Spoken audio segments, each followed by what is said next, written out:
My content existed because I tried my very hardest to be an absolute and utter realist, especially with uncomfortable truths. I was pointing out that very uncomfortable. Is that a truth? It's an uncomfortable truth in many parts of the world. It's not a truth that I'm happy about. I don't want to be seen as a negative influence in the world. I know that there's a whole bunch of men. I get thousands of emails a week from men whose lives I've saved. I get thousands of emails a week from men who are on the verge of suicide and I've saved their lives. I believe in protecting and providing. I've been misunderstood. I don't want anybody to be offended by anything I say. I want to be a positive force in the world. I don't want anybody to hear what I say and make them feel bad about themselves.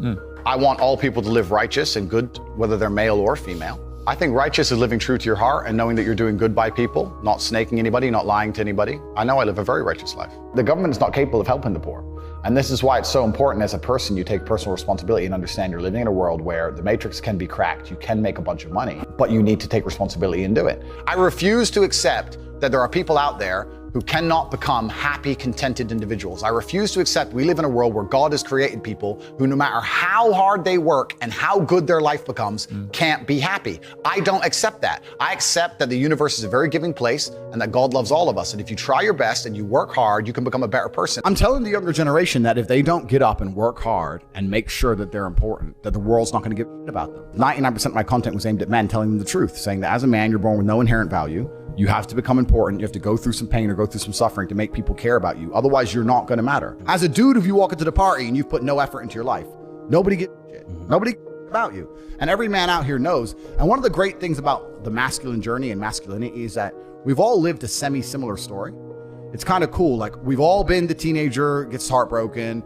We've all been unimportant. We've all like worked hard and then started to get some clout. And then we've all kind of lived the same kind of journey. So I say to everybody out there, yeah, if you don't follow that path and follow that journey and in one way or another get to the top, whether it's fighting, whether it's comedy, whether it's musician, whatever it is, if you're just going to stay somewhere near the bottom and then at the age of 44, email me saying I'm depressed, well, of course you're depressed. Loser. Yeah. But that was your choice because you have to build yourself as a man. And if you decide not to build yourself, then your life's going to suck. My main message is to resist the slave mind, to understand that every single thing you're being told has an agenda behind it or you wouldn't be told it otherwise, to examine every strongly held belief you have and try and identify where it comes from and why you have it. I sit and argue with people, I discuss things with people, and they so fervently believe a point. And I say, why do you believe that so much? Like, do you have personal experience? No, but I saw the news. The news told you X, and now you are desperate. You will sit here for hours arguing that point.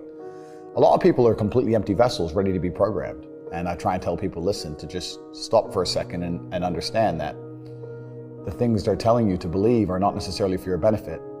The people who make the rules don't make the rules for the benefit of everybody. They make the rules for the benefit of the people who make the rules of the game. So telling people to resist a slave mind and just be critical thinkers, keep their brain open, pay attention to things, be perspicacious, that's the general theme. And it doesn't matter whether you're left, right, liberal, man, woman, etc. It's just think for yourself. That's the general message. I believe men and women are a beautiful union. I think we're slightly different, but when we work together, we're the most powerful force in the world. And I certainly believe that men and women, when they work together, it's the most beautiful force on the planet. So of course I believe in men and women. Of course I believe in love. Of course I believe in marriage. Of course I believe in family. Okay. I believe in marriage in the traditional sense. I believe a man has a duty to stand up and be a real man. I believe that the problem with the world today that we are facing is that not enough men are sticking to the age-old ways of masculinity. I believe that me standing up and saying a man must protect a woman and provide for her, so he needs to make sure that she's safe. He needs a degree of authority. I believe women are sovereign individuals and they can make any choice they so desire.